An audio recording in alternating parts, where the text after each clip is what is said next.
দুই কেবলার মসজিদ বা মসজিদ আল কেবলাতাইন সৌদি আরবের মদিনা শহরের পশ্চিম প্রান্তে বনু সালামা অঞ্চলে খালিদ বিন ওয়ালিদ সড়কে অবস্থিত।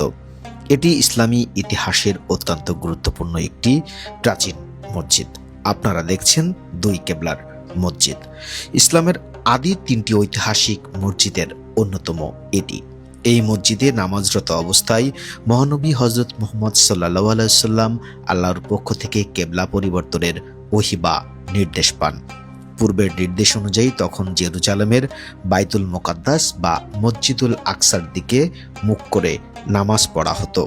জোহর বা আসর নামাজের 2 রাকাত আদায়ের পর মক্কার পবিত্র কাবার দিকে মুখ করে নামাজ শেষ করার নির্দেশ আসে।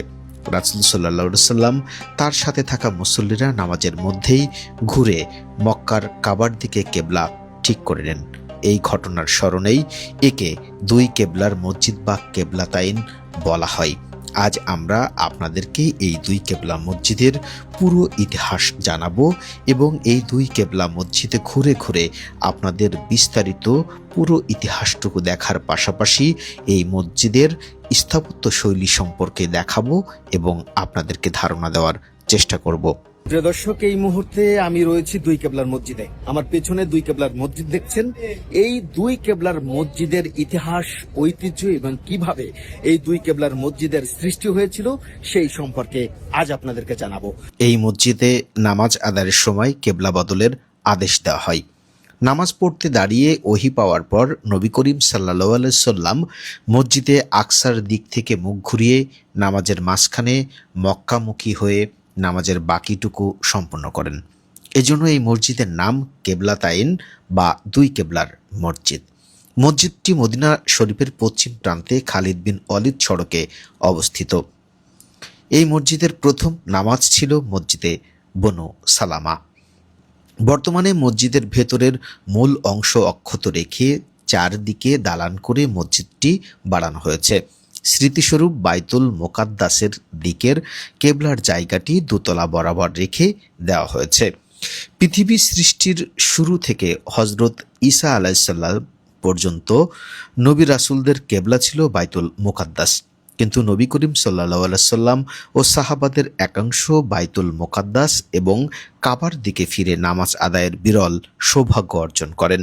ইসলামের সূচনা লগ্ন থেকে মদিনায় হিজরতের প্রায় 16 মাস পর্যন্ত বাইতুল মুকাদ্দাসের দিকে মুখ করে নামাজ আদায় করতেন। তবে মুসলমানদের স্বতন্ত্র জাতিসত্তা প্রতিষ্ঠিত ও বিকশিত করার লক্ষ্যে হযরত মুহাম্মদ সাল্লাল্লাহু আলাইহি সাল্লাম কাবার দিকে ফিরে নামাজ আদায়ের প্রয়োজনীয়তা তীব্রভাবে উপলব্ধি করছিলেন। অন্যদিকে মুসলমানদের কেবলা বাইতুল মুকাদ্দাসের দিকে হওয়ার কারণে ইহুদিরাও এই বলে অপপ্রচার করে বেড়াতো যে আমাদের ও মুসলমানদের কেবলা যেহেতু এক ও অভিন্ন, অতএব ধর্মের ক্ষেত্রেও মুসলমানদের উচিত আমাদেরই অনুসরণ করা। এসব কারণে হযরত মুহাম্মদ সাল্লাল্লাহু আলাইহি সাল্লামের হৃদয়ের সুপ্ত বাসনা ছিল কাবা যদি মুসলমানদের কেবলা হতো। এ বাসনা তীব্রতর হলে নবী করিম সাল্লাল্লাহু আলাইহি সাল্লাম ব্যাকুল চিত্তে আকাশের দিকে বারবার তাকাতেন, ওহীর মাধ্যমে এর অনুমোদনের প্রত্যাশায়।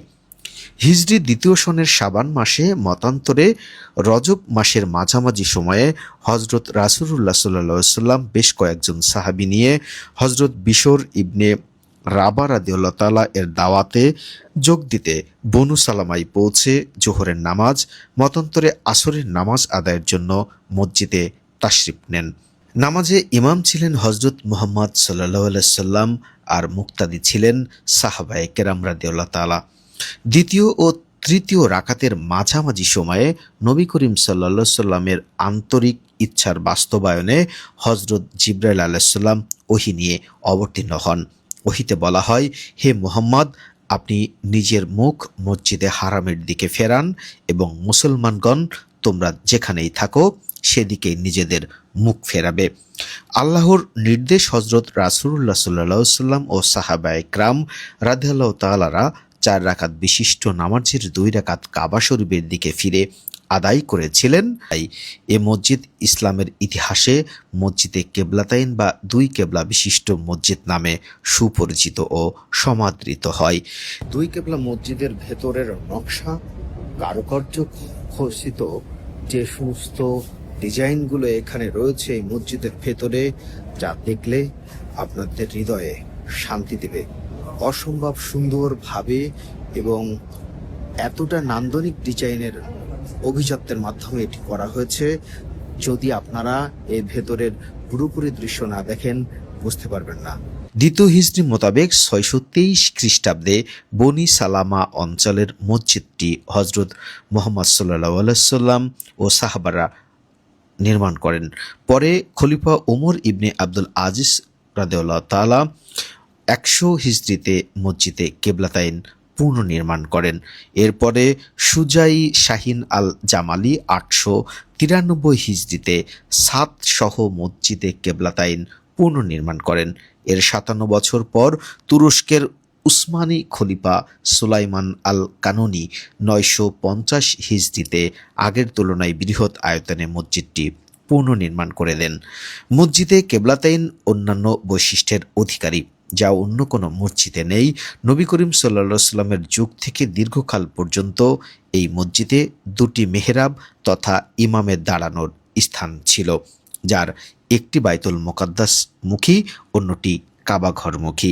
পরে সংস্কারের সময় বাইতুল মুকাদ্দাস মুখী মেম্বরটি ভেঙে কাবামুখী মেহরাবটি অবশিষ্ট রাখা হয়েছে। তবে ওই মেহরাব বরাবর দোতলায় একটি মেহরাবের নমুনা বানিয়ে রাখা হয়েছে। ঐতিহ্যবাহী আরবীয় স্থাপত্য শৈলীতে নির্মিত এ মসজিদে 2000-এর মতো মুসল্লি একসঙ্গে নামাজ আদায় করতে পারেন। মসজিদটিতে সুদৃশ্য দুটি গম্বুজ ও দুটি মিনার রয়েছে। মিনারগুলো দূর থেকে দৃশ্যমান। আপনাদেরকে এতক্ষণ সেই দুই কেবলা মসজিদের সৌন্দর্য দেখাচ্ছিলাম এবং দুই কেবলা মসজিদের ইতিহাস আর ঐতিহ্য দেখাতে দেখাতে আজকের মতো বিদায় নিতে হচ্ছে।